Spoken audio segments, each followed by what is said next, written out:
Hello दोस्तों, स्वागत है आपका मेरे यूट्यूब चैनल पर। आज का हमारा टॉपिक है कैपिलरिटी और इसको हिंदी में कहा जाता है केशिकात्व। दोस्तों, हमने बहुत सारे एग्जांपल्स देखे हैं, जैसे लालटेन की जो बत्ती है उसमें केरोसिन अपने आप ऊपर चढ़ता है, या फिर हम खेतों में देखें तो खेतों में बड़े बड़े मिट्टी के ढेले होते हैं। जब उनमें पानी पहुँचता है तो पानी अपने आप जो है उस पूरे ढेले को कवर कर लेता है। ठीक है, ये सारे किसके उदाहरण हैं? केशिकात्व की, कैपिलरिटी के। अब बात करते हैं इसकी डेफिनेशन की। इसका मेन कॉन्सेप्ट क्या है कि कैपिलरिटी का, केशिकात्व का? दोस्तों, हम कह सकते हैं it is the phenomena of rise और fall of liquid surface in a small tube which is held vertically in the liquid. अगर हम बात करें कि जैसे मान लीजिए ये कोई कंटेनर है, उसके अंदर लिक्विड भरा हुआ है और एक open small diameter glass tube है, वो इसके अंदर डिप की हुई है हमने इस प्रकार से। तो आप देखोगे कि पानी जो है या जो भी लिक्विड है, अगर हम वाटर की बात करें तो वाटर है, इसके अंदर ऊपर अपने आप चढ़ेगा और ऊपर जाकर उसकी सरफेस इस प्रकार से हो जाएगी, इस प्रकार से। अब ये सरफेस क्यों होती है इस प्रकार से? दोस्तों, यहाँ भी एक कॉन्सेप्ट है। आपने एक नाम सुना होगा, एडेसिव और कोहेसिव। कोहेसिव, ये एडेसिव फोर्स और कोहेसिव फोर्स, इन दोनों के बारे में आपने सुना होगा। जब सेम लिक्विड मॉलिक्यूल्स के बीच में जो फोर्स लगता है या जो अट्रैक्टिव फोर्स लगता है उसको तो कोहेसिव फोर्स कहते हैं। ठीक है, सहसंजक बल, आसंजक बल हिंदी में इनको कहा जाता है। और जब डिफरेंट मॉलिक्यूल्स के बीच में, डिफरेंट मटेरियल्स के मॉलिक्यूल्स के बीच में जो फोर्स लगता है उसको एडेसिव फोर्स कहते हैं। तो पानी क्यों चढ़ता है? ये जो एडेसिव फोर्स है जो कि ग्लास ट्यूब के मॉलिक्यूल्स और वाटर के मॉलिक्यूल्स के बीच में लगा हुआ है, इस एडेसिव फोर्स की वैल्यू जो है वो ज़्यादा होती है कोहेसिव फोर्स से। या वाटर मॉलिक्यूल्स के बीच में जो फोर्स लगा हुआ है उस फोर्स से एडेसिव फोर्स की वैल्यू ज़्यादा होती है। इस वजह से ये क्या होता है, ये राइज करता है, ये ऊपर की तरफ चढ़ता है। ठीक है ना, पानी जो है ऊपर की तरफ चढ़ता है। अगर हम देखें कि एक जनरल लेवल हम मान के चलें और राइज कितना किया वाटर, उसको हम कॉन्सेप्ट लें h, मतलब हम कह सकते हैं उसकी हाइट h लें, और इसके बीच का एंगल हमने मान के चला कि थीटा एंगल बना रहा है। अभी थीटा एंगल क्यों बनाते हैं, क्या है दोस्तों? ये है सिग्मा की वैल्यू। सिग्मा क्या होता है? Surface tension.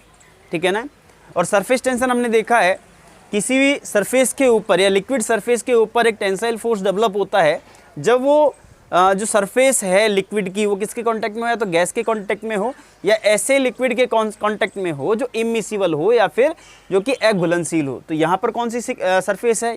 एक तो एयर है, एक लिक्विड तो, और दूसरा वाटर है। तो इन दोनों के बीच में सरफेस टेंशन डेवलप हो रहा है और उसको हमने नाम दे दिया सिग्मा। और ये जो सरफेस है वो एक एंगल पर इंक्लाइंड है जो कि थीटा एंगल है। ठीक है, क्योंकि जो राइज किया है उस राइज को हमने नाम दे दिया h। ठीक है, अब दोस्तों इस पोर्शन के अंदर जो जितना लिक्विड राइज किया है, इस हाइट h तक जो भी वाटर है, जो लिक्विड है, उसका जो वेट है वो किसके बराबर है? वो ऊपर की तरफ जो फोर्स लगा हुआ है या सरफेस टेंशन फोर्स है उसके बराबर है। ठीक है, इक्विलिब्रियम कंडीशन हम देखेंगे तो हम वेट ऑफ लिक्विड अगर मान के चलें, wait of liquid at height h तक अगर हम हाइट h लेते हैं और यहाँ तक इसका वेट कंसिडर करें तो दोस्तों वेट क्या होता है? अगर हम स्पेसिफिक वॉल्यूम की बात करते हैं जिसको स्मॉल w से डिनोट करते हैं, तो small w is weight, specific weight is equal to weight per unit volume. इस प्रकार से हमने डिनोट किया है, वेट पर यूनिट वॉल्यूम। और हम वेट ऑफ लिक्विड की बात करें तो स्पेसिफिक वॉल्यूम किससे मल्टीप्लाई हो जाएगा? वॉल्यूम से। तो weight of liquid w is equal to specific volume into specific weight into volume. अगर इस ट्यूब की बात करें हम, तो चूंकि इसका एरिया, ये ट्यूब इस प्रकार की है तो इसका एरिया तो यहाँ से लेकर, मतलब ये एरिया हो गया यहाँ तक, और हाइट ये इसका मतलब टोटल क्या बन गया? ये वॉल्यूम बन गया। तो हम कहेंगे area of tube into height, ये तो हो गया हमारे पास में वॉल्यूम। और स्पेसिफिक वेट की बात करें तो स्पेसिफिक वेट क्या होता है? रो जी। ठीक है, ये हम जानते हैं। अगर डायमीटर इस ट्यूब का हमने d माना है, d is equal to diameter of tube, dia of tube, then area क्या हो गया? Pi by 4 into D square into H और इंटू हो गया रो जी। अब ये जो वेट है ये किस डायरेक्शन में है, ये डाउनवर्ड डायरेक्शन में है, ठीक है। इसको बैलेंस कौन कर रहा है, इसको सरफेस टेंशन का वर्टिकल कंपोनेंट, क्योंकि सरफेस टेंशन तो एक एंगल पर वर्क कर रहा है, और इसका वर्टिकल कंपोनेंट, इसको मैं इस प्रकार से बनाऊं कि ये सिग्मा है और ये थीटा एंगल पर है, तो वर्टिकल कंपोनेंट इसको बैलेंस करेगा, और वर्टिकल कंपोनेंट क्या हो जाएगा, सिग्मा कॉस थीटा, और कहाँ पर एक्ट कर रहा है, टोटल सरकमफेरेंस पे वर्क कर रहा है, ठीक है ना। तो हम कहेंगे यहाँ पर vertical component of surface tension on circumference, तो वो क्या हो जाएगा, sigma into cos theta into pi D, circumference pi D होगी, टोटल सरकमफेरेंस पर ये वर्टिकल कंपोनेंट लग रहा है। इक्विलिब्रियम की कंडीशन में जो वेट ऑफ लिक्विड है वो इस surface tension vertical component surface tension के वर्टिकल कंपोनेंट के इक्वल होगा।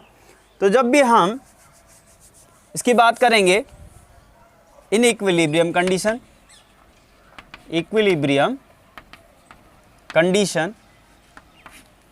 हम कहेंगे weight of liquid W is equals to surface tension या component of vertical component of sigma. तो हम वेट इज इक्वल्स टू हमने क्या देखा, हमने लिखा है रो जी इंटू π/4 इंटू डी स्क्वायर, ये तो एरिया हो गया, h से मल्टीप्लाई करते ही वॉल्यूम हो गया, और वर्टिकल कंपोनेंट हो गया sigma cos theta into pi D. आप क्या करोगे, पाई डी से पाई डी कैंसिल आउट कर दोगे।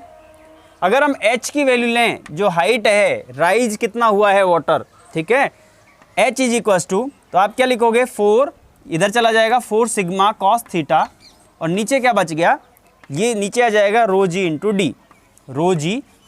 डी।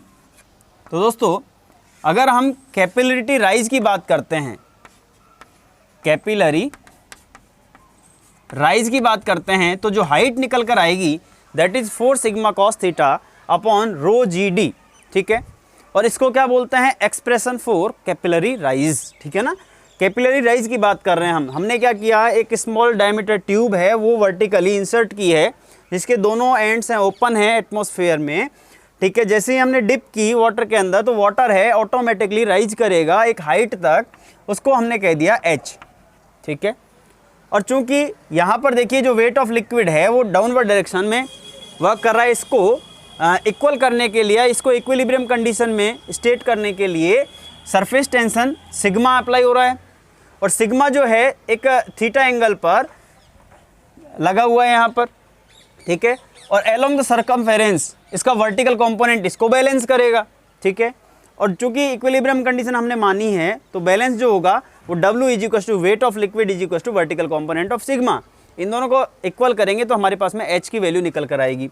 सेम कॉन्सेप्ट अगर हम मरकरी के केस में लेते हैं, अगर ये तो हमने वाटर लिया है, ठीक है, मरकरी में अगर हम एक ट्यूब को, स्मॉल डायमीटर ट्यूब को डिप करेंगे तो क्या होगा, capillary depression, phenomena of rise that is known as capillary rise, और phenomena of fall that is known as capillary depression, ठीक है। ये कैपिलरी राइज की बात है। अब हम बात करते हैं कैपिलरी डिप्रेशन की। अगर मान लीजिए इस लिक्विड की जगह, इस वाटर की जगह हम क्या ले लेते हैं, हम लेके चलते हैं, हम इस लिक्विड की जगह हम लेके चलते हैं मरकरी, ये मरकरी है, ठीक है। और हमने इस मरकरी के अंदर एक स्मॉल डायमीटर ट्यूब है वो डिप की है, तो आप देखोगे ये चूंकि यहाँ पर क्या होगा, मरकरी का जो कोहेसिव फोर्स है, मैंने क्या कहा था अभी, कोहेसिव फोर्स क्या होता है, सेम मॉलिक्यूल्स के, सेम लिक्विड के मॉलिक्यूल्स के अंदर जो आपस में जो अट्रैक्टिव फोर्स लगता है दैट इज कोहेसिव फोर्स, ठीक है। और डिफरेंट मॉलिक्यूल्स के बीच में लगने वाला फोर्स कौन सा होता है, एडेसिव फोर्स। तो कोहेसिव फोर्स है वो एडेसिव फोर्स से ज़्यादा है यहाँ पर, उस केस में राइज के केस में क्या था, एडेसिव फोर्स ज़्यादा था कोहेसिव फोर्स से, ठीक है। यहाँ पर क्या होगा, कोहेसिव फोर्स ज़्यादा होगा, कोहेसिव फोर्स ज़्यादा होगा। इसकी वजह से क्या होगा, ये जो लिक्विड सरफेस है वो इसके साथ में चिपकेगी नहीं, अडहेर नहीं होगी, ठीक है ना। और ये क्या करेगी, एक डिप्रेशन डेवलप करेगी यहाँ पर, इस प्रकार से सरफेस है वो इस प्रकार से बन जाएगी, ठीक है। अब देखिए, अगर मैं मान के चलता हूँ इसका एंगल थीटा है, ठीक है, तो एक फोर्स है वो इस तरफ लगा हुआ है जिसको हमने P माना है, ठीक है। और ये कौन सा फोर्स है, सरफेस टेंशन फोर्स है, इसको हमने सिग्मा मान ली, सिग्मा कंसिडर कर लिया। दोस्तों ये वाला जो एंगल होगा ये हो जाएगा, क्योंकि ये टोटल एंगल 180 है तो ये वाला एंगल हो जाएगा 180 माइनस थीटा। अब सेम कॉन्सेप्ट यहाँ लगाना है, इसका वर्टिकल कंपोनेंट क्या बन जाएगा, इसका वर्टिकल कंपोनेंट बनेगा sigma into cos 180 minus theta, ठीक है। और चूंकि पूरे सरकमफेरेंस पे लगा हुआ है ये, तो पूरे सरकमफेरेंस के लिए अगर सरफेस टेंशन का वर्टिकल कंपोनेंट ले तो sigma cos 180 minus theta into pi D, ये तो हो गया हमारे पास में सरफेस टेंशन का वर्टिकल कंपोनेंट। और दूसरा, अगर हम ये हाइट मानते हैं h, डिप्रेशन की हाइट कितनी मानते हैं h, तो इसका वॉल्यूम कितना हो गया, इसका वॉल्यूम हो गया π/4 into D square into H, ठीक है। अब देखिए यहाँ पर प्रेशर फोर्स, ये जो प्रेशर फोर्स जनरेट हो रहा है ये वाला pressure force is equal to, pressure force क्या होगा, π/4 into D square into H into, अब देखिए ये तो हो गया जो है हम कह सकते हैं ये वॉल्यूम हो गया। और उसके बाद में इस लिक्विड के क्या होगी, यहाँ पर स्पेसिफिक वेट होगा, स्पेसिफिक वेट को हमने ρg से डिनोट कर दिया। यहाँ भी इक्विलिब्रियम की कंडीशन है, और इक्विलिब्रियम की कंडीशन की इन दोनों को क्या करेंगे, हम बैलेंस करेंगे, इन दोनों को इक्वल करेंगे।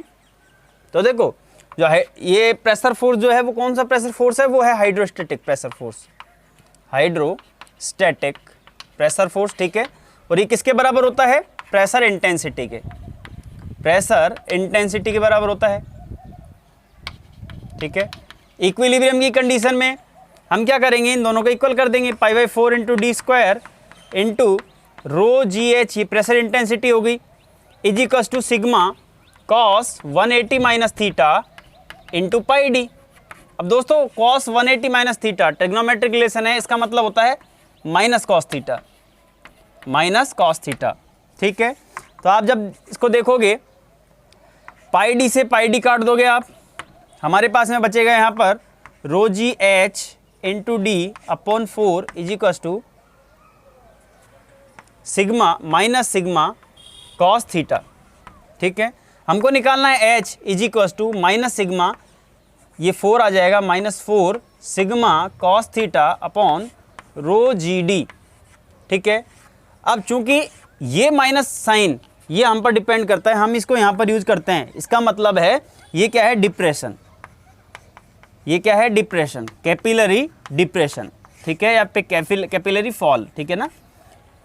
अब चूंकि अगर हम डायरेक्टली ये माइनस साइन नहीं लेकर और डायरेक्टली क्वेश्चन को सॉल्व करते हैं तो जो भी वैल्यू आएगी वो वैल्यू नेगेटिव आएगी, और वैल्यू नेगेटिव आने का मतलब ये है कि वो कैपिलरी डिप्रेशन है या फिर वो फॉल है, ठीक है ना।